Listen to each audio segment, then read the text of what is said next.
Hey y'all, welcome back to my channel. Wanted to get on here today and do a video about cult classics. Products that have a huge following and now I have fallen in love with them too. So I just thought we'd talk about the ones that I have used and love. So I'm just going to jump right into this. The first one, the Urban Decay Chill Spray. Now this was on the chopping block for me because when I spray anything on my face besides a mineral water, my eyes just itch. Then last week, Wayne Goss was saying to get your under eyes to stay better, spray a beauty blender and put your setting powder on with that. So I just do it in the corners. I don't come out here where there's any lines or complications. And I love this. Now, I will tell you, when I was spraying this on my face, it irritated my eyes, but it also made my makeup last longer. I was always shocked that this made my makeup last longer, but it does. The NARS Orgasm. This is a beautiful blush. Now, I would not buy it in the liquid. I would buy it in the powder, but it's what I have on today. It is the perfect mix of peachy and pinky. When it's gone, I'll get the powder one. This is beautiful. Okay, next, the Coty Airspun.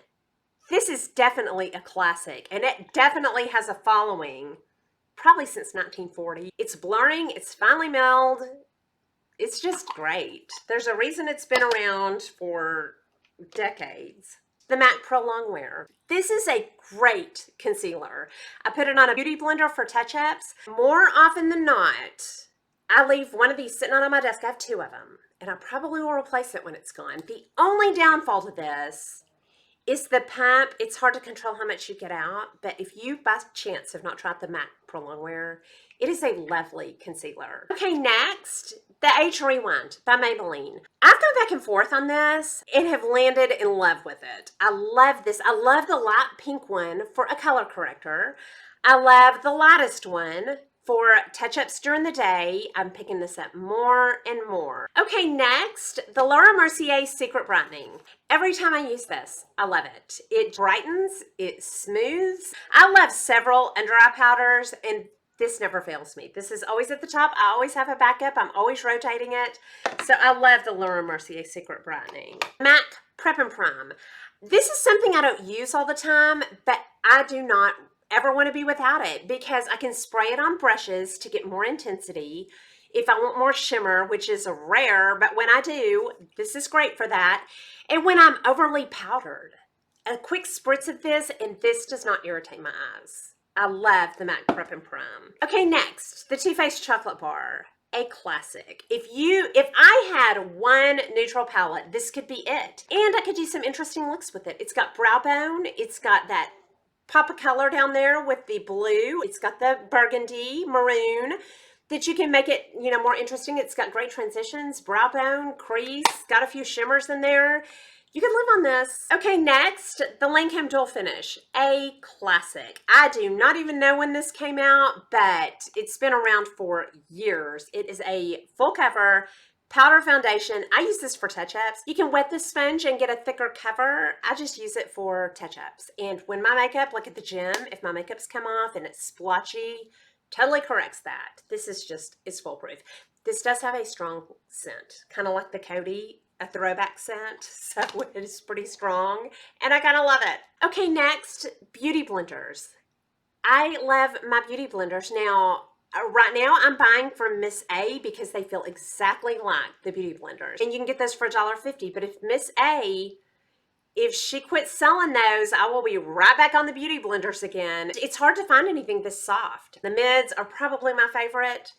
They just do anything. They blend, they put on creams, powders, sprays. I just love my beauty blenders. Okay, next, this Makeup Forever Step 1 Mattifying. When I use this, big difference on how shiny I get. And also, if a foundation is too luminous for me, I can put this underneath it so it doesn't splatter onto my face. I love the Step 1 Mattifying. I think this was definitely worth the splurge. Okay, next, the Gimme Brow. Now, I will tell you, this is the only brow product besides the Make Me Brow, the dupe for this, that I have ever tried. But when I use this, somebody always asks me, did you get your eyebrows done? I'm like, nope, I just combed them out. This blonde is perfect for me. It's perfect. It's not too dark. It doesn't make them look too done up. It just makes them look groomed. Okay, next, Milani blushes, specifically the Luminoso. This was so on the chopping block. I had this in a clean out and pulled it out and used it and fell in love with it again so hard that I put it back in my desk. And I'm having to make myself not use this every day. It is a peachy with a little bit of pink in it, just the right amount of luminosity. This is so beautiful, and I am glad that I have that back out and using it. Okay, next, the Becca Backlight. I don't know if this is a cult classic or not, but if it's not, it probably will be. I love this. I use this a lot, and I love it. It just adds a beautiful glow all over my face without making me look oily. It just takes that matte down a little bit. That is so beautiful. Okay, next, MAC lipsticks. I don't know what it is about MAC lipsticks, because most lipsticks, I'm like, yeah, that's not worth the splurge to me. These are. It may be because they have so many different shades of pinky nudes. This is one of my favorites. I have it on today. You can just find any nude you want with MAC. Beautiful reds. I love the formulation. They don't dry me out. I know they're really famous for their mattes, and I don't have any of those. I might need to try some mattes, but I love just the MAC lipsticks. They're beautiful. Okay, next, another MAC product. The MAC Prep and Prime in Radiant Rose. Is this a cult classic? I don't know. I think it is. You just twist it out the top. It's that light pink color, and it brightens under the eyes beautifully. Even when I'm in love with other things, I always keep that around. Okay, next, the Estee, I'm gonna cover that dirty part up. The Estee Lauder Double Wear. This is such a perfect matte foundation. It's matte but not flat. It's full cover, it wears all day long. When I need a foundation that's gonna wear all day long and it is foolproof, I can always pick up my Estee Lauder Double Wear. It is beautiful. I was so late to that party. Okay, next, the Bare Minerals. I've used this for years, and I don't use this daily, but it's kind of like the dual finish. When my makeup's worn off and I need foolproof and I want fast, this does it. This is a great medium to full cover for the gym, the grocery store, just picking it up and running out real fast. I love the Bare Minerals. I could just use this. This would be good enough cover and pretty enough cover for any day, but I use it for touch-ups. I always have one in my desk. Next, the Buxom White Russian. What is not to love about the Buxom glosses? This is a sheer pinky nude. It lightens my lipsticks just a shade. Smells like sugar. Makes my lips feel a little more plump. This is just yummy goodness. I love the Buxom glosses. Okay, next, a few skincare items. The Cetaphil. This removes all my makeup. It doesn't cost very much. Dermatologists recommend it. It doesn't strip my skin. Why do I buy anything more expensive? I don't know. Now, I use a balm to take off my makeup with ahead of time.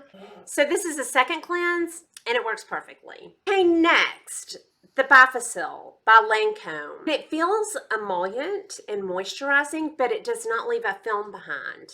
I don't know how it does that. A nice light scent. It's just lovely. This has been around for years and years for a reason. And I always get these in gifts. I never buy these. They last me for years, and I get them in gifts. And next, another cleanser, the Purity Cleanser. This is a great cleanser, and I'll tell y'all, this gets my makeup off. I use it for a second cleanse, just like the Cetaphil. Y'all, the scent of this, it's that spa smell. I love the Purity. Now, I can use the travel size and I can use the pump. The mid-size, the bottle's too stiff. But the travel size and the pump one, love. Okay, next, the Avène Eau Thermale. These just cost next to nothing. I think I got 3 of these for 10 or 20, and they've lasted me forever. I spritz my face during the day if I need to be refreshed. When I'm drying out on airplanes, I keep this with my skincare, keep one on my desk. I keep these all over the place. It's just a spring water. Okay, next, the Embryolisse. Y'all, I'd never heard of this till Wayne Goss. Apparently, every makeup artist out there has this in their little kit, and you can use it for a moisturizer, a cleansing cream. I use this after a chemical peel. It melted skin away. You can use this on cuticles. A moisturizer. They say this makes a very nice primer. This is just everything. It's kind of like the Elizabeth Arden 8-hour cream. That's just for everything, and why don't I have that? After you put on your makeup, I read that you can pat it on top of your makeup, and it adds a nice luminosity to your makeup. That Embryolisse is nice. And that is all the things that I have in my possession that I think are cult classics that I have fallen in love with. So anyway, hope you enjoyed this video. If you did, please like and subscribe. Leave comments and questions down below, and I'll talk to y'all soon. Y'all have a good day. Bye.